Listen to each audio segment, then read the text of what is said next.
Mom's new job. Yesterday, my mom started her new job.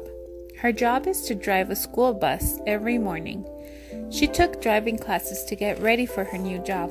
She had to get a special license too. She wears a dark blue uniform with a yellow vest. Now that she is driving a school bus, my mom has to get up even earlier than we do.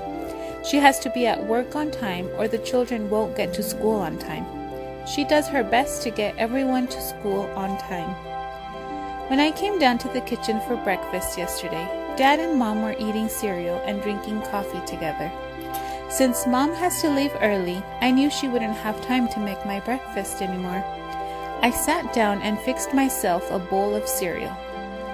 "Did you make my lunch, Mom?" I asked. "I made it for you," said Dad. "I made Mom's and mine too." "We're all going to take turns making lunches," Mom said.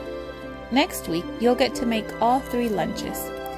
That afternoon, when I came home from school, I smelled something good. There was Mom in the kitchen taking chocolate chip cookies out of the oven. "I made a treat for our lunches tomorrow," she said. "Here, you may have one." "How was your second day on the job, Mom?" I asked.